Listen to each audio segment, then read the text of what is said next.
Hey guys কি খবৰ সবৰে আশা কৰোঁ ভালে আছে বুলি অসমৰ নাম্বাৰ 1 প্ৰাইভেট জব পৰ্টেললৈ সবকে স্বাগতম কৰিছো। আজি আমি ডিসকাস কৰিব গৈছো কেইটামান প্ৰাইভেট জব আৰু কেইটামান গভৰ্ণমেণ্ট জব কন্ট্ৰেকচুৱেল বেচিছ আৰু প্ৰাইভেট জব কেইটা আহিছে আপোনালোকৰ এক্সিছ বেংকৰ পৰা। সো ভালদৰে আমি ডিসকাস কৰিম যোনটো আপোনালোকে 1 টকাও নিদিয়াকে বা ফিজ নিদিয়াকে বা কনসালটেন্সি নোযোৱাকে ঘৰত থাকি আৰামছে এপ্লাই কৰিব পাৰিব। সময় নষ্ট নকৰি ভিডিঅটো ষ্টাৰ্ট কৰিছো আৰু সদায় নিচিনা খালি গুগলত আহি টাইপ কৰি দিলে হ'ল আমাৰ চেনেলটোৰ নাম অসম জব ফ্ৰী নেটৱৰ্ক হেনক ৱেবছাইটটো আহি যাব য'ৰ পৰা মই সদায় আপোনাক চাকৰিবোৰ আপডেট দিওঁ আৰু আজিও ভাল চাকৰি আহিছে। প্ৰথমতে আপোনালোকৰ আহিছে ICMR RMRC ডিব্ৰুগড়ৰ পৰা ভেকেন্সি ক্লাছ 10 পাছ কৰা হ'লে হ'ব মিনিমাম কোৱালিফিকেশ্যন। সো ভাল চাকৰি আছে। এক্সিছ বেংকৰ চাকৰি আছে। ৱাক ইন ইণ্টাৰভিউ হ'ব ডাইৰেক্ট 6 নৱেম্বৰৰ পৰা হ'ব চাগে আৰু এইটোৰ ডাইৰেক্ট ৱাক ইন ইণ্টাৰভিউ দুটাৰে ডাইৰেক্ট ৱাক ইন ইণ্টাৰভিউত গ'লে হ'ল যদি কোৱালিফিকেশ্যন মিলে আপোনালোকৰ। ভালদৰে মই ডিসকাস কৰি আছোঁ আৰু এনেকৈ আপোনালোকৰ বহুত প্ৰাইভেট জব আছে। নৱেম্বৰ মাহৰ কালি আমি ডিসকাস কৰিছো হোটেল আৰু ৰিসৰ্টৰ ভেকেন্সি, তাৰপিছত TVS কোম্পানীৰ ভেকেন্সি আছে আমি যোৱা ৰবিবাৰে ডিসকাস কৰিছো। তাৰপিছত KFCৰ ভেকেন্সি আছে আৰু এনেকৈ ইণ্টাৰভিউবোৰ চলি আছে। হুইণ্ডে কাৰ কোম্পানীৰ ভেকেন্সি, বিউবৰুৱা কেঞ্চাৰ ইনষ্টিটিউটৰ ভেকেন্সি, প্ৰাইভেট হস্পিটেলৰ ভেকেন্সি, টি ষ্টেটৰ ভেকেন্সি, এনেকুৱা বহুত ভেকেন্সি আছে। আজি প্ৰথমতে আপোনালোকক ভেকেন্সিটো দেখাই দিওঁ ডিব্ৰুগড়ৰ পৰা অহা ভেকেন্সিটো, তাৰপিছত আমি এক্সিছ বেংকৰ ভেকেন্সিটো ভালদৰে ডিসকাস কৰিম। এইটো ক্লাছ 10 কোৱালিফিকেশ্যনৰ চাকৰি আছে। শেষলৈ চাওক তেতিয়াহে বুজি পাব। এনে আপোনালোকৰ ভিডিঅ'টো স্কিপ কৰিলে বুজি নাপাব, তেতিয়াহ'লে কমেণ্ট কৰিব লগা হ'ব পাৰে। সো ভালদৰে চাওক আমি ভালদৰে ডিসকাস কৰিম। প্ৰথম আহিছে আপোনালোকৰ প্ৰজেক্ট টেকনিচিয়ান গ্ৰেড 3 লেবৰেটৰী টেকনিচিয়ানৰ ভেকেন্সি। এইটো কাৰণে এটা ভেকেন্সি আছে। কোৱালিফিকেশ্যন অৰ্হতা 12 পাছ হ'ব লাগিব সায়েন্স ছাবজেক্টত আৰু 2 বছৰ ডিপ্লোমা হ'ব লাগিব। মেডিকেল লেবৰেটৰী টেকনিচিয়ান অৰ 12 পাছ হ'ব লাগিব science subject with 1 year DMLT plus 1 year relevant experience হ'ব লাগিব with 1 year DMLT plus relevant experience। So এইখিনি চাই ল'ব। স্যালাৰি ভাল হয় 18,000 পাৰ মান্থ। এজ লিমিট 30 ইয়াৰ্ছলৈ এপ্লাই কৰিব পাৰিব। এইটো ৱাক ইন ইণ্টাৰভিউ হ'ব আপোনালোকৰ 9 নৱেম্বৰত। সো 9 নৱেম্বৰত যাব লাগিব যদি আপোনালোকৰ কোৱালিফিকেশ্যনখিনি মিলি আছে বা এলিজিবিলিটি ক্ৰাইটেৰিয়া যোনখিনি আছে সেইখিনি মিলি আছে। নেক্সট ভেকেন্সি লৈ আহিছোঁ। নেক্সট ভেকেন্সি আহিছে প্ৰজেক্ট সাইণ্টিষ্টৰ কাৰণে গ্ৰেড বিৰ কাৰণে নন মেডিকেলৰ ভেকেন্সি এটা ভেকেন্সি আছে। এইটো কাৰণে ফাৰ্ষ্ট ক্লাছ মাষ্টাৰ ডিগ্ৰী হ'ব লাগিব লাইফ সায়েন্স বা আপোনালোকৰ যদি মলিকুলাৰ বায়'লজি আছে বা biotechnology microbiology from a recognised university with 2 বছৰ এক্সপিৰিয়েঞ্চ যদি আছে ইন দ্য ৰিলেভেণ্ট ফিল্ড বা ছেকেণ্ড ক্লাছ মাষ্টাৰ্ছ ডিগ্ৰী যদি আছে in life science molecular biology biotechnology microbiology with PhD তেতিয়াহ'লে এপ্লাই কৰিব পাৰিব। 48,000 পাৰ মান্থ চেলাৰি আছে। হাউচ ৰেণ্ট এলাউৱেঞ্চেছো আছে। এজ লিমিট 35 ইয়াৰ্ছলৈ এপ্লাই কৰিব পাৰিব। ইণ্টাৰভিউ আছে 8 তাৰিখে 8 নৱেম্বৰত ইণ্টাৰভিউ হ'ব। নেক্সট ভেকেন্সিটো আহিছে আপোনালোকৰ প্ৰজেক্ট এছিষ্টেণ্টৰ ভেকেন্সি ৰিচাৰ্চ এছিষ্টেণ্টৰ এটা ভেকেন্সি আছে। এইটো কাৰণে মাষ্টাৰ ডিগ্ৰী হ'ব লাগিব geography from a recognised university 31,000 per month আপোনালোকৰ চেলাৰি দিয়া হ'ব আৰু এজ লিমিট 35 ইয়াৰ্ছলৈ এপ্লাই কৰিব পাৰিব। ইণ্টাৰভিউ আছে 8 নৱেম্বৰ 2021। নেক্সট ভেকেন্সি লৈ আহিছোঁ। নেক্সট ভেকেন্সি আপোনালোকৰ আহিছে প্ৰজেক্ট টেকনিচিয়ান গ্ৰেড 3 এইটো কাৰণে লেবৰেটৰী টেকনিচিয়ানৰ ভেকেন্সি এটা ভেকেন্সি আছে। 12 পাছ হ'ব লাগিব সায়েন্স ছাবজেক্টত আৰু 2 বছৰ আপোনালোকৰ diploma in medical laboratory technician টেকনলজিত হ'ব লাগিব। এইটো যদি নাই অৰ আছে আৰু আপোনালোকৰ 12 পাছ ইন সায়েন্স ছাবজেক্ট আৰু এবছৰ আপোনালোকৰ DMLT প্লাছ 1 ইয়াৰ ৰিলেভেণ্ট এক্সপিৰিয়েঞ্চ হ'ব লাগিব আৰু 1 ইয়াৰ আপোনালোকৰ DMLT প্লাছ ৰিলেভেণ্ট এক্সপিৰিয়েঞ্চ হ'ব লাগিব। সো যোনটো ক্ৰাইটেৰিয়া বা এলিজিবিলিটি আপোনালোকৰ মিলি আছে সেইমতে এপ্লাই কৰিব পাৰিব। এইটোৰ আগৰ নিচিনা একে চেলাৰি 18,000 পাৰ মান্থ আৰু এজ লিমিট 30 ইয়াৰ্ছলৈ এপ্লাই কৰিব পাৰিব। ইণ্টাৰভিউ 9 নৱেম্বৰত আছে। নেক্সট ভেকেন্সি লৈ আহিছে। নেক্সট ভেকেন্সি আপোনালোকৰ আহিছে প্ৰজেক্ট টেকনিচিয়ান গ্ৰেড 2 ফিল্ড এছিষ্টেণ্টৰ দুটা ভেকেন্সি আছে। এইটো কাৰণে SS পাছ মানে ক্লাছ 12 পাছ কৰা হ'ব লাগিব আৰু 1 ইয়াৰ আপোনালোকৰ চাৰ্টিফিকেট হ'ব লাগিব মেডিকেল লেবৰেটৰী টেকনলজি আৰু হাই স্কুল উইথ 5 বছৰ আপোনালোকৰ লেবৰেটৰী ফিল্ড বা হেল্থত এক্সপিৰিয়েঞ্চ হ'ব লাগিব ফ্ৰম এ ৰিকগনাইজড ইনষ্টিটিউট বা ৰিকগনাইজ আপোনালোকৰ গভৰ্ণমেণ্ট ইনষ্টিটিউটৰ পৰা। ভালকেইখিনি চাই ল'ব। চেলাৰি ভাল হয় 17,000 পাৰ মান্থ। এজ লিমিট 28 ইয়াৰ্ছলৈ এপ্লাই কৰিব পাৰিব। এইটো আপোনালোকৰ ইণ্টাৰভিউ আছে 9 নৱেম্বৰত। নেক্সট ভেকেন্সি লৈ আহিছে। নেক্সট ভেকেন্সি আপোনালোকৰ আহিছে প্ৰজেক্ট টেকনিচিয়ান গ্ৰেড 1ৰ ইনচেক্ট কালেক্টৰৰ ভেকেন্সি দুটা ভেকেন্সি আছে।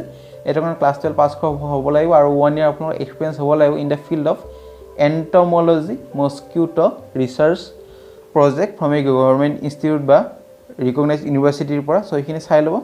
পে স্কেল আপোনালোকৰ 16,000 পাৰ মান্থ আৰু এজ লিমিট 25 ইয়াৰ্ছলৈ এপ্লাই কৰিব পাৰিব এটা চাকৰি।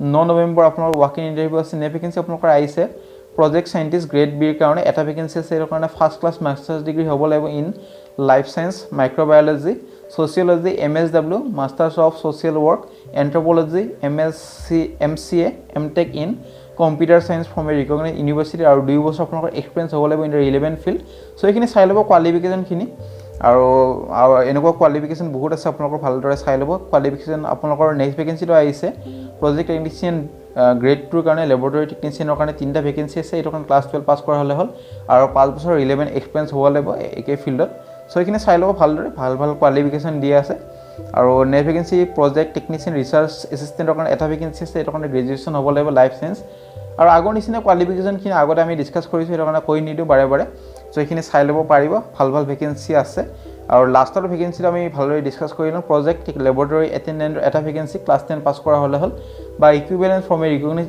ইনষ্টিটিউটৰ পৰা আৰু পে স্কেল 16,000 মান পাব প্ৰায় আৰু এজ লিমিট 25 ইয়াৰ্ছলৈ এপ্লাই কৰিব পাৰিব আৰু ইণ্টাৰভিউ লোকেশ্যন আপোনালোকৰ মই তলত দি দিম ইণ্টাৰভিউ ডেট হ'ল 9 নৱেম্বৰ আৰু লোকেশ্যনখিনি চবকেইটা চাকৰিৰ কাৰণে আপোনালোক ইণ্টাৰভিউত যাব লাগিব research regional medical research center north east region post box Lahowal Dibrugarh আৰু এইটো এড্ৰেছত গ'লে হ'ল আৰু যদি ইণ্টাৰেষ্ট আছে তেতিয়াহ'লে আপোনালোকৰ নিজৰ ৰিজিউমিখন বা বায়'ডাটাখন কেনেকৈ কি এপ্লাই কৰিব এইখিনি পঢ়ি চাব পাৰে ৱাক ইন ইণ্টাৰভিউ হ'ব বা ৰিটেন এক্সামো হ'ব পাৰে যদি কেণ্ডিডেট বাঢ়ি যায় নহ'লে ডাইৰেক্ট ইণ্টাৰভিউ হ'ব আৰু আপোনালোকৰ এপ্লিকেশ্যন ফৰ্মখন ছাবমিট দিব লাগিব তলত মই এপ্লিকেশ্যন ফৰ্মখন দি দিম আপোনালোকৰ ডকুমেণ্টবোৰ ছাপৰ্টিং ডকুমেণ্টবোৰ এটেচ কৰি দিব লাগিব চেল্ফ এটেচ কৰি আৰু চাৰ্টিফিকেটবোৰ দিব লাগিব আৰু আপ টু 10:30 লৈ আপোনালোকৰ দিব লাগিব বস্তুবোৰ তলত দি আছে আৰু অফিচিয়েল ৱেবছাইটৰ লিংক মই তলত দি দিছোঁ এডভাৰ্টাইজমেণ্ট ডিটেইলছৰ কপিখিনি পঢ়ি ল'ব পাৰে যে দিয়া আছে 1 2 3 4 কোনটো পষ্টৰ কাৰণে এপ্লাই কৰে grade 1 grade 2 grade 3 grade 4 grade 5 এনেকুৱা আছে আৰু এপ্লিকেশ্যন ফৰ্ম কেইটা বেলেগ হয় গ্ৰেড কেইটাৰ কাৰণে আপুনি চাই ল'ব এইকেইটা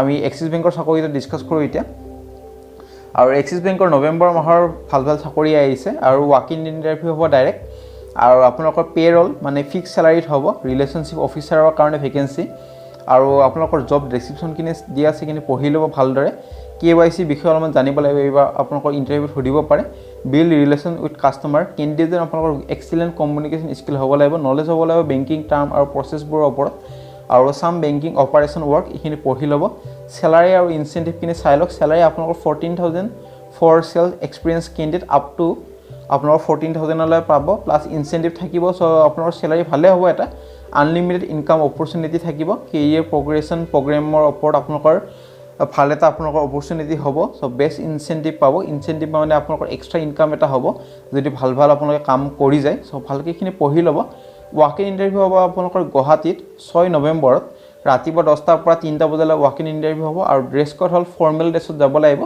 এড্ৰেছটো মই তলত দি দিছোঁ আপোনালোকৰ Quest Crop limited house number 656 3rd floor GS Road Bhangagarh Guwahati above Bata showroom landmark in bank so' এইখিনি চাই ল'ব ভালদৰে ডিপাৰ্টমেণ্ট হ'ল আপোনালোকৰ merchant acquiring business personal loan credit card আৰু SBB আৰু মিনিমাম আপোনালোকৰ এক্সপিৰিয়েঞ্চ হ'ব লাগিব 6 মাহ প্লাছ এক্সপিৰিয়েঞ্চ হ'ব লাগিব যদি আপোনালোকৰ কোৱালিফিকেশ্যনটো আপোনালোকৰ মিনিমাম কোৱালিফিকেশ্যন যদি ক্লাছ 12 পাছ কৰা হ'লে হ'ল তেতিয়াহ'লে আপোনালোকৰ এক্সপিৰিয়েঞ্চ হ'ব লাগিব আৰু ফ্ৰেছাৰ্ছো এপ্লাই কৰিব পাৰিব মই দেখাই দিছোঁ কেনেকৈ ফ্ৰেছাৰ্ছো এপ্লাই কৰিব আৰু কেণ্ডিডেটজন আপোনালোকৰ ক্লাছ 12 পাছ কৰা হৈছে যদি তেতিয়াহ'লে এইকেইটা ফিল্ডৰ এক্সপিৰিয়েঞ্চ লাগিব banking financial real estate pharma telecom আৰু আদাৰ চেলছ বেকগ্ৰাউণ্ড আৰু যদি গ্ৰেজুৱেশ্যন আছে তেতিয়াহ'লে ফ্ৰেছাৰ্ছো এপ্লাই কৰিব পাৰিব তেতিয়াহ'লে চেলাৰী আপোনালোকৰ 10,000 to 14,000 পাব প্লাছ ইনচেণ্টিভ পাব যদি ইণ্টাৰেষ্টেড হয় তেতিয়া আপোনালোকৰ নিজৰ বায়'ডাটাখন বা ৰিজিউমিখন বা CVখন লৈ যাব লাগিব আধাৰ কাৰ্ড লৈ যাব লাগিব আৰু পেন কাৰ্ডৰ কপি লৈ যাব লাগিব চ' এইখিনি লৈ যাব ভালদৰে যদি ইণ্টাৰভিউটো হৈ যায় নিশ্চয় চিলেক্ট কৰা যাব চ' ফ্ৰেণ্ড আজিলৈ মানে যদি ভিডিঅ'টো চাই ভাল ভিডিঅ'টো লাইক কৰিব